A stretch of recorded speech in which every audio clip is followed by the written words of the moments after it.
Conversations with Indie Authors. Oh, welcome to Self-Development Sundays. I'm your host, Brittany Starr, and today we have Anna with us. Welcome to the podcast today. Thank you. Your book explores the concepts of success blocks as necessary building blocks for achieving one's goals. Can you elaborate on what inspired you to delve into this topic?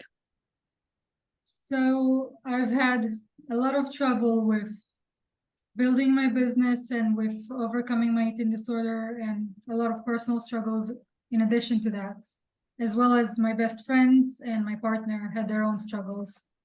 And what I chose to do with it is find out the solution.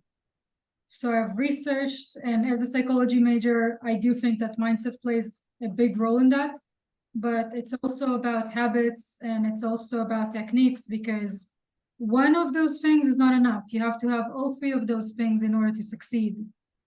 There are three pillars to success. One is relationship with yourself. The other one is taking action. And the third one is basically success attraction, because if you do all the work but you don't get any of the opportunities, you're not going to get anywhere. You need to take 3 blocks. Each of the 3 pillars have 3 blocks. Success attraction has clarity, manifestation, and success and money mindset, because you can't really manifest anything if you don't know what is it that you want to manifest. You can't do it if you don't understand the techniques of doing that. And if your beliefs are going to stop you, if you're going to think that success makes everyone evil or money makes people evil, and yes, I've heard these and some other ones, you're not going to be able to get there, because you're basically pulling a string on both ends. You're not going to be able to move it in one direction if you're pulling from both ends. What if you have a mindset that maybe money makes you evil? How do you change that perspective? So you change that by working on your beliefs. And I am a very big believer in affirmations, but not the general ones that you can find everywhere. Because basically, those are most of the situations, they're not related to you. If it doesn't create an emotional connection, the affirmation is not going to work. You're essentially doing the opposite of what you want, because your brain goes, no, this isn't true. And it reaffirms the belief that money is evil because you said money is good, but you don't believe it. So I created basically a worksheet to create affirmations that are specifically for what is it that you want to do. And after you create them, you obviously need to do them every day, and that's its own practice, but you also need to find ways to strengthen those beliefs. At the end of the day, money doesn't make anyone good or bad. What it does is give you a means to an end. You can use it to make good things. You can use it to make bad things. Can you talk to us about some strategies for building and maintaining self-belief? First off, it can't come without self-love. Like, if you don't like yourself, if you think that you're unworthy of anything and stuff like that, you're not going to believe that you can achieve things, because you're going to go, why can I achieve things? I'm this thing that's not worthy of success. So you can't build without that. So that's the initial thing that you have to do. Then after that, you, again, need to prove yourself, because just like any mindset, any limiting beliefs, you have to prove your mind wrong. And you can do that through actions, and you do that through affirmations. Because if you just do the affirmations and don't take any action, it's going to work eventually, but it's going to work very, very slowly. How do the steps go, and how many are there? So there are 4 steps. Okay. First off, you need to discover what your beliefs are, because you can't change something if you don't know it exists. Then you need to choose new beliefs. Like, I don't want to believe in that, but I can't just not believe in anything. You need to replace that limiting belief with something that actually empowers you. Then the third one is actually going into why that belief came from the first place, addressing that root cause, because if you're just addressing the belief and you're not addressing what caused it, something similar might come up. So you're basically just doing a short-term thing instead of a long-term thing. So consistency and motivation, those can be really difficult for most people. How do you help clients maintain consistency?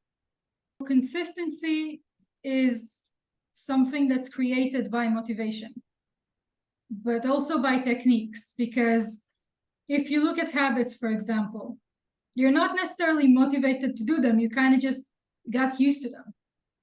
You get up in the morning and this time and you do whatever it is that you do, your routine and everything, because that's what you're used to doing. So it doesn't require specifically, I want to do this, you just do it.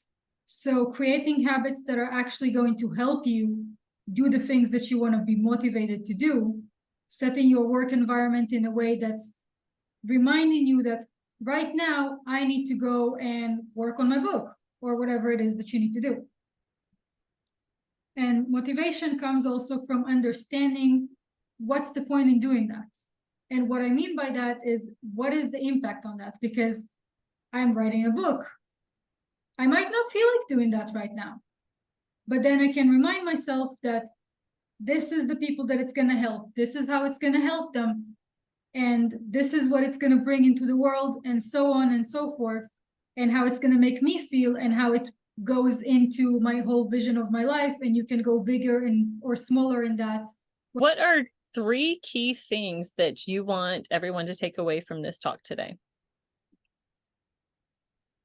I think that the 3 key things are that you can't really achieve anything until you develop some self-love and self-belief, because that is the key to doing anything. You can do it. That's the first one. The second one is, there are a lot of people who are thinking that this is something that you're born with. You're born with this successful mindset. You're born with these skills. That is not the case. Virtually anyone who has been successful have worked hard for it and struggled and did all of those things that any of your listeners might be going through right now. Okay. And the third thing is that there are so many ways to do something, and you gotta find the right way for you, because there isn't a solution that works for everyone. Just like there isn't an affirmation that just works for all the situations, because you gotta find what is it that works for you and do that. And that might require trying and finding more things and more things. But at the end of the day, when you find that thing, it's going to get you amazing results. Can you tell us about your book? Yes. So my book is called Success Creator Guide. And it basically tells you about all of the 3 success pillars. Each of the pillars has 9 building blocks in them. And the way that I'm looking at blocks for success is, if you have them, you're going to build your success. If you don't have them, you're not going to be able to achieve success no matter how hard you try, because you're missing a piece. My book has, first off, an assessment so that you can find which success block affects you most, so you can work specifically on your weakest link, or you can choose to strengthen your stronger ones. But it lets you see where you are right now. And then you have an explanation for each of the blocks and techniques for each of the blocks, and some additional resources as well, like the affirmation creation that I mentioned before. I do one-to-one coaching as well as group coaching, and I'm currently working on creating a course as well. Is there a booking call on your website as well? Yes, there is a discovery call, so they can see what is it that they need, which program suits them best, or maybe which resources, if it's better for them to use a free resource or anything like that. And it's basically like a consultation to understand what is it that stops them, because a lot of the time people come and they think that one thing stops them, and actually it's a completely different success blocks. So they're working on their own thing. Obviously, no result if you work on something that's their own thing. I appreciate you being here today on Self-Development Sundays. I mean, success is something we are all looking for, I think, whether we have blocks and we don't know how to fix them, or we know what they are and we just need a little bit of help to get over it. It's great to have people like you in the world, and thank you for publishing a book to help so many different people. Thank you for being here on Self-Development Sundays on the Zarlaquan podcast. I'm your host, Brittany Starr. Come back next week for more. Thank you for joining us on this enlightening episode of the Zarlaquan podcast. Remember to subscribe to our newsletter so you never miss a beat.